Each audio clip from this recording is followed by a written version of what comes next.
Blood glucose level बढ़ा रहता है, हमेशा चक्कर आता रहता है, कमजोरी रहती है, हाथ पैर में सुन्नपन रहता है, झंझनाहट रहती है और कई बार नसें जो हैं वो खींचने लगती हैं। बार बार रात में उठकर पेशाब जाने की समस्या हो सकती है। इसकी वजह से आप कुछ भी मीठा खाना नहीं खाते हैं, मीठी चीज़ों को बिल्कुल छोड़ चुके हैं कि आपकी जो ग्लूकोज लेवल है वो कहीं बढ़ न जाए। तो आज मैं आपको बता रही हूँ एक ऐसी यौगिक क्रिया जिसमें मात्र आपको 1 मिनट लगने हैं और इसे आप कहीं भी कर सकते हैं, बैठकर भी कर सकते हैं, बिछावन पर भी लेटकर कर सकते हैं, या अगर आप कोई काम कर रहे हैं, कुर्सी पे बैठे हैं, वहाँ पे भी आप कर सकते हैं, या खड़े होकर भी आप इसे कर सकते हैं। इसे करने से आपकी ब्लड ग्लूकोज लेवल कंट्रोल होगी। साथ में मैं आपको बताऊंगी कि एक ऐसा रेमेडी जिसका एक टुकड़ा आपको खा लेना है। इसे खाने मात्र से आपकी जो यह ब्लड ग्लूकोज लेवल बढ़ जाती है या डायबिटीज़ की समस्या आपको हो रही है, उसे कंट्रोल करने में मदद मिलेगी और इसे आप आसानी से रिवर्स कर लेंगे, पूरी तरीके से इसे ठीक कर लेंगे। हेलो एवरीवन, मेरा नाम प्रीति देव है। मैं एक सर्टिफाइड न्यूट्रिशनिस्ट, फूड टेक्नोलॉजिस्ट, आप सभी के हेल्थ ट्रेनर हूँ।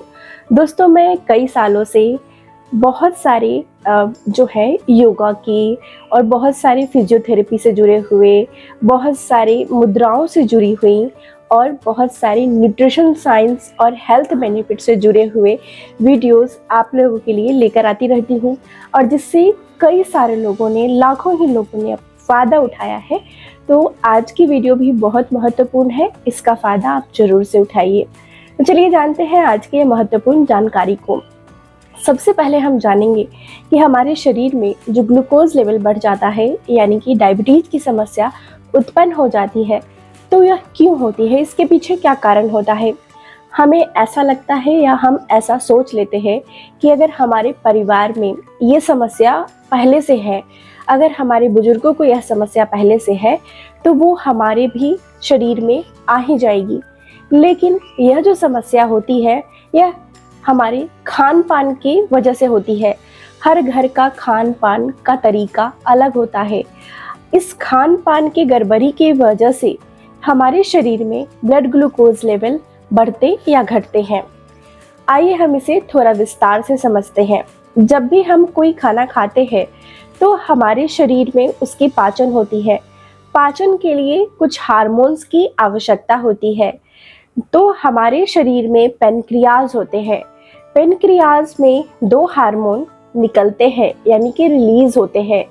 सबसे पहला जो हार्मोन होता है उसे हम इंसुलिन बोलते हैं।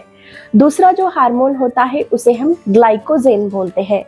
इंसुलिन और ग्लाइकोजेन रिलीज होते हैं या निकलते हैं, जिससे हमारे खाने पचते हैं। जब भी हम कोई मीठी चीज़ या ऐसी चीज़ खाएं जिसमें थोड़ा सा भी मिठास हो, तो ये हमारे शरीर में जाकर ब्रेक डाउन होता है, यानी कि टूटता है और ग्लूकोज में कन्वर्ट होता है, यानी बदलता है, और यह खून में मिल जाता है।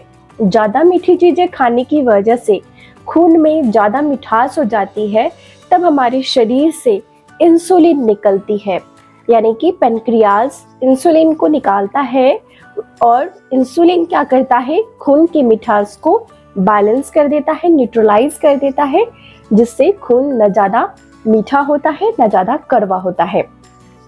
इसी प्रकार से जब हम बहुत देर तक कोई खाना नहीं खाते हैं या किसी कारणवश से किसी ऑटो इम्यून डिसऑर्डर हो, इसकी वजह से हमारी जो इंसुलिन होती है वह बननी कम हो जाती है या बिल्कुल बंद हो जाती है। तो इस दौरान क्या होता है, हमारे शरीर में बहुत ज़्यादा जो खून है वह बहुत ज़्यादा कड़वा हो जाता है। खून के कड़वा होने की वजह से पेनक्रियाज जो है वो ग्लाइकोजेन हार्मोन को रिलीज करता है, यानी कि छोड़ता है, जिससे वह खून को जाकर वापस से न्यूट्रलाइज करता है, यानी कि बैलेंस करता है, जिससे खून फिर से ना ज़्यादा मीठा ना ही ज़्यादा कड़वा होता है और यह हमारे पोषक तत्वों को अवशोषित करता है और पूरे शरीर में अंगों तक पहुंचाने का काम करता है। तो यह जो क्रियाओं में ऊपर नीचे हो जाती है, सही से यह क्रियाएं नहीं होती हैं हमारे शरीर में, तो इसकी वजह से शरीर में दो समस्याएं उत्पन्न होती हैं। पहला जो होता है उसे हम हाइपरग्लाइसेमिक बोलते हैं। हाइपरग्लाइसेमिक का मतलब होता है कि ग्लूकोज लेवल यानी चीनी बहुत ज़्यादा बढ़ जाना। दूसरा हाइपोग्लाइसेमिक। हाइपोग्लाइसेमिक का मतलब होता है कि चीनी अपने स्तर से कम आ जाना। जब चीनी अपने स्तर से कम आ जाती है तो उस केस में हमें चक्कर आता है, कमजोरी का एहसास होता है। इसीलिए जो भी लोगों को डायबिटीज की समस्या होती है उन लोगों में कभी कभी चक्कर आती है और ब्लड ग्लूकोज लेवल यानी चीनी बहुत ज़्यादा लो हो जाता है, जो एक खतरनाक रूप ले सकता है। तो हमें क्या करना चाहिए? हमें सबसे पहला जो काम करना है, अपने पेनक्रियाज का ख्याल रखना है। पेनक्रियाज का ख्याल हम कैसे रखेंगे? तो आइए हम समझते हैं। हमारे शरीर में जब भी हम कार्बोहाइड्रेट यानी कि कोई भी खाना खाते हैं तो उसमें कार्बोहाइड्रेट अगर थोड़ी सी भी मिठास हो तो होती है। अब यह कार्बोहाइड्रेट क्या होता है? यह हमारे शरीर में एनर्जी देता है यानी कि काम करने की शक्ति देता है। जब यह कार्बोहाइड्रेट की मात्रा बहुत ज़्यादा हो जाती है शरीर में, कैसे होती है? तली भुनी चीज़ें खाने से, बहुत ज़्यादा डीप फ्राई चीज़ें खाने से, या बहुत ज़्यादा मिठाई का सेवन करने से, या अगर हम बिल्कुल भी चलते फिरते नहीं हैं, कोई भी एक्सरसाइज नहीं करते हैं, तो हमारे शरीर में बहुत ज़्यादा कार्बोहाइड्रेट बढ़ जाता है। तो इसके कारण क्या होता है? पेनक्रियाज की ओवरलोडिंग हो जाती है, उसे ज़्यादा काम करना पड़ता है इंसुलिन को रिलीज करने के लिए, इंसुलिन को खून में छोड़ने के लिए, जिससे धीरे धीरे पेनक्रियाज गंदे हो जाते हैं और वो अपना काम धीरे धीरे कम और एक समय पर बंद कर देते हैं। अब जब यह पूरी तरीके से बंद हो जाता है तो हमें बाहर से इंसुलिन का शॉट लेना पड़ता है। इसीलिए यह जो समस्या उत्पन्न होती है ये टाइप 1 डायबिटीज वाले लोगों में देखी जाती है। यह ऑटो इम्यून भी हो सकता है, यानी कि किसी भी कारण की वजह से, कई बार अनजाने कारण की वजह से भी इंसुलिन बननी बंद हो जाती है शरीर में, और जिससे इंसुलिन बाहर से हमें इंजेक्शन के थ्रू लेनी पड़ती है। वहीं पर टाइप 2 डायबिटीज में क्या होता है, जैसे कि हम डाइटिंग करते हैं या ऐसा सोचते हैं कि खाना नहीं खाएंगे, खाली पेट रहते हैं और उस दौरान थोड़ा थोड़ा सा खाना पूरे दिन खाते रहते हैं, जैसे कि स्नैकिंग करना, चिप्स खा लेना, कुछ अनहेल्दी खाना खाना, थोड़ा थोड़ा करके हम पूरे दिन कुछ ना कुछ चबाते रहते हैं, खाते रहते हैं। तो इससे क्या होता है, हमारी पेनक्रियाज बार बार इंसुलिन को बनाती रहती है। अब कोई चीज़ पूरे दिन में बार बार बनाते रहे, बार बार इंसुलिन बनाते रहे, तो उसकी क्वालिटी जो होती है वो ख़राब हो जाती है, कम हो जाती है, जिसकी वजह से हमारे शरीर में यह जो ग्लूकोज की समस्या है, शुगर की समस्या है, यह खून में ज़्यादा बढ़ जाती है और यह डायबिटीज़ यानी टाइप 2 डायबिटीज़ का रूप ले लेती है। तो इसे रिवर्स हम कर सकते हैं। डायबिटीज़ कोई बीमारी नहीं होती है, इसे हम 100% रिवर्स कर सकते हैं, खासकर टाइप 2 डायबिटीज़ की समस्याओं को। इसे कैसे 100% हम रिवर्स कर सकते हैं? तो आज मैं आपको जो यौगिक क्रिया बता रही हूँ वो करिए, साथ में मैं आपको एक छोटा सा टुकड़ा जो खाने को बता रही हूँ उसे खाने से इंस्टेंट आपको रिजल्ट मिलेगा और आपको जो है मीठी चीज़ें भी आप एक समय के बाद अपने पसंद की खाना शुरू कर देंगे। आइए उससे पहले मैं आपको बताती हूँ कि डायबिटीज़ को अगर परमानेंट रिवर्स करना है, पूरी तरीके से इसे हराना है, अपने शरीर से निकालना है, तो इसके लिए आपको क्या करना चाहिए। मान लीजिए कि आपको रात में आप कहीं कुछ मीठी चीज़ें खा ले, आप कहीं चले गए पार्टी में, आपने कुछ मीठी चीज़ें खा लिया, ज़्यादा कुछ ऐसी चीज़ों का सेवन कर लिया जिसे आपको लगता है कि आपकी जो ग्लूकोज लेवल है उसमें सडन स्पाइक हो जाएगा, वो तुरंत बढ़ जाएगा। तो आपको सुबह एक क्रिया करनी है। वह क्रिया क्या करनी चाहिए? सुबह उठने के बाद आपको 1 गिलास गुनगुना पानी लेना है और इस पानी में आपको क्या करनी है कि 1 छोटा चम्मच एप्पल साइडर विनेगर यानी कि सेब का सिरका मिला देना है।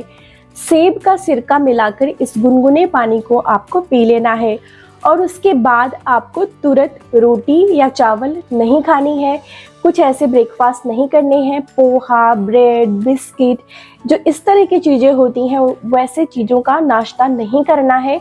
आपको क्या करना है, कोई भी सब्जी का जूस, जैसे कि इनमें सब्जियों में क्या क्या हो सकता है, तो पेठे का जूस या लौकी जो होती है उनका जूस, या फिर कोई भी जैसे करेले का जूस, आप इस तरह के जूस बनाकर और इसे पी सकते हैं। इसे पीने के 2 घंटे के बाद, यानी कि अगर आपने 7 बजे जूस को लिया है तो 9 बजे, 7 के बाद 8 और 9 यानी 9 o'clock यानी सुबह के 9 बजे ही आपको नाश्ता नहीं करना, वापस से क्या खाना है, तो उस समय आपको या तो अंकुरित मूंग खा लेना है, या फिर उसके बाद आप अंकुरित मूंग किसी दिन खाएं, या किसी दिन जो है भिगोया हुआ चना 1 मुट्ठी या 1 कटोरी काफ़ी होता है, इसे खा सकते हैं। और इसमें आपको छोटा सा 1 टुकड़ा आधे इंच का गुड़ का यानी जगरी का मिला लेना है। यह आवश्यक होता है क्योंकि जिससे हमारे शरीर में मैग्नीशियम की कमी पूरी हो जाती है और शरीर को तुरंत इंस्टेंट एनर्जी मिलता है। इसे आपको धीरे धीरे चबाकर खाना है। जब ये स्प्राउट्स खा रहे हैं यानी अंकुरित चीज़ों को आप खा रहे हैं, तो उसमें आपको थोड़ा सा सेंधा नमक भी मिलाकर आप कभी कभी खा सकते हैं, और थोड़ा सा नींबू निचोड़ कर भी खा सकते हैं जिस दिन आप गुड़ नहीं मिलाना चाहते हैं। इस तरीके से नाश्ता करने के आपको लगभग 3 घंटे के बाद यानी 12 बजे 12 o'clock ही आपको रोटी या चावल खानी है। लेकिन रोटी और चावल एक साथ नहीं खानी चाहिए। मान लीजिए अगर आप रोटी खा रहे हैं तो आप जैसे 2 रोटी खा रहे हैं तो आप उसके साथ 3 कटोरी सब्जी, हरी सब्जी का प्रयोग करेंगे। आपको अगर मेरी दी गई जानकारी अच्छी लगती है तो इस वीडियो को लाइक करिएगा और शेयर करिएगा ताकि सभी लोगों तक यह जानकारी पहुंच सके। अब आइए मैं आपको बताती हूँ कि कौन सा यौगिक क्रिया करना है जो आपको मदद करने वाली है आपकी जो शुगर कंट्रोल करने के लिए, डायबिटीज़ को रिवर्स करने के लिए, और जिससे आपकी ये जो समस्या है वो जड़ से समाप्त होगी। इसे कैसे करना है पूरी जानकारी मैं आपको दे रही हूँ। तो चलिए सबसे पहले मैं आपको बताती हूँ कि इसे खड़े होकर आप कैसे करेंगे। यहाँ पर खड़े हैं तो आपको कैसे करना है, किसी भी चीज़ का पहले सहारा लेना है जिससे आपको बैलेंस न गड़बड़ हो। तो कोई भी सामने में कुर्सी रखिए, उसे पकड़ लीजिए और उसके बाद आप अपने पैर को ऊपर उठाइए। आपकी जो हील है वो ऊपर उठनी चाहिए इस प्रकार से, और फिर नीचे आना है। इस तरीके से ऊपर आना है फिर नीचे आना है। आप अपनी जो चप्पल है उसको खोल दीजिए और नंगे पाँव इसे कर सकते हैं या चप्पल पहनकर भी कर सकते हैं। देखिए इस प्रकार से। जब पहली बार आप इसे कर रहे हो तो किसी चीज़ का सहारा लेकर करिए। ऐसा करने से क्या फ़ायदा होता है, कैसे होता है, जो हमारी काफ मसल्स होती हैं, जो हमारी पिंडलियाँ होती हैं, यहाँ पर स्ट्रेच होता है। और ये क्या करता है, ये हमारी जो शरीर में पाचन को सुधार कर देता है, कॉन्स्टिपेशन की समस्या, गैस की समस्या को ठीक करता है, और ग्लूकोज लेवल को भी सही करता है। क्योंकि यह जो है हमारे शरीर में ब्लड को प्यूरिफाई करता है, यानी कि साफ़ करता है, जिससे ब्लड यानी खून अगर साफ़ हो जाती है शरीर में तो वो हमारे ग्लूकोज को कंट्रोल कर देती है, जिससे डायबिटीज़ में यह बहुत फ़ायदेमंद होता है। मात्र 2 मिनट आप इसे करिए और उसके बाद आप अपना ब्लड की जांच करके देखिए, खून की जांच, आपको बहुत अंतर देखने को मिलेगा। तुरंत से आपकी जो ग्लूकोज लेवल है, जो आपकी बढ़ी हुई है चीनी की मात्रा खून में, वो तुरंत से ड्रॉप देखने को मिलेगी। मात्र 2 मिनट में रिजल्ट मिलेगा। यकीन नहीं है तो अभी करके देखिए। अगर आप एक जगह पर बैठे हुए हैं, टीवी देख रहे हैं या कोई काम कर रहे हैं, उस दौरान भी आप इसे कर सकते हैं। बैठे बैठे अपने पैर को ऊपर उठाइए, एड़ी को, फिर नीचे रखिए, फिर उठाइए, फिर नीचे रखिए। इस तरीके से आप इसे आसानी से कर सकते हैं। खाना खाने के बाद भी इसे करें, तुरंत राहत मिलती है। कम से कम इसे आपको 2 मिनट के लिए करना है, बीच में आराम लीजिए और इसे आप करना है आपको। अब चलिए मैं आपको बताती हूँ कि बिछावन पे बैठ के, सोफा पे बैठ के या लेट के कैसे करेंगे। इस तरीके से अगर आप बिछावन पे बैठे हैं या लेटे हैं तो आपको क्या करना है, अपनी दोनों ही टांगों को बाहर रखना है, इस तरीके से स्ट्रेच करना है, फिर अंदर की तरफ स्ट्रेच करना है, फिर बाहर, फिर अंदर। इस तरीके से आपको यह करना है। पूरे रिजल्ट के लिए कम से कम इसे आपको 35 काउंट्स यानी 35 बार करना चाहिए। एक बार इधर यानी 1 2 3। अगर आपको यहाँ पे स्ट्रेच महसूस हो रही है, हिचाहट लग रही है, तो आपको खुश होना है कि आपका यह जो उपाय है ये काम कर रहा है। लेकिन ये सबसे ज़्यादा इफेक्टिव यानी आरामदायक तब होता है जब इसे आप खड़े होकर प्रैक्टिस कर रहे हैं, यानी कि शरीर का वजन जो है वो आपकी टांगों पर पड़ रहा है, तो आपको ये सबसे ज़्यादा फायदा देता है। और इसे आपको कब और कितनी देर करनी है, दिन में जब भी चाहे कर सकते हैं। इसे आपको लगातार करनी है। शुरुआत में इसे दिन में 3 बार करें, फिर धीरे धीरे इसे 4 बार, 5 बार, 6 बार या 7 से 8 बार भी आप इसे कर सकते हैं। इसका कोई नुकसान नहीं है। इसे आप जितना ज़्यादा करेंगे, ये नहीं कि पूरे दिन करते रहें, 7 से 8 बार कर ले और जितनी देर हमने बताया उतनी देर ही करें। 1 से 2 मिनट काफ़ी होता है। तो आप देखेंगे कि आपकी जो डायबिटीज की समस्या है, ब्लड ग्लूकोज लेवल है, ग्रेजुअली उसमें बहुत फ़र्क देखने को मिल जाएगा। डायबिटीज़ को पूरी तरीके से रिवर्स करने के लिए एक और तरीका बताती हूँ, वो है आपकी आंतों की सफाई, पेनक्रियाज की सफाई। उसको करने के लिए आप एनिमा की मदद ले सकते हैं। एनिमा कैसे करना चाहिए, ये एक आप किसी एनिमा जहाँ पे की जाती है वहाँ पर जाकर आप करवा सकते हैं या घर में भी कर सकते हैं। इसकी जानकारी मैंने एक वीडियो में शेयर की थी, मैं डिस्क्रिप्शन में डाल दूंगी वहाँ पर लिंक, आप वहाँ से जाकर इसके बारे में डिटेल में देख सकते हैं। इस चैनल पे नए हैं तो इसे सब्सक्राइब कर लीजिएगा। प्रीति हेल्थ क्लासेस पे इस तरह की ही जानकारी आपको मिलती रहती है। आज की जानकारी यहीं तक थी। आई एम श्योर आज की जानकारी सभी लोगों के लिए बहुत ज़्यादा महत्वपूर्ण होगी। इसे लाइक करिए, शेयर करिए और सबसे ज़्यादा ज़रूरी मुस्कुराना नहीं भूलिए। मुस्कुराते रहिए। शुक्रिया।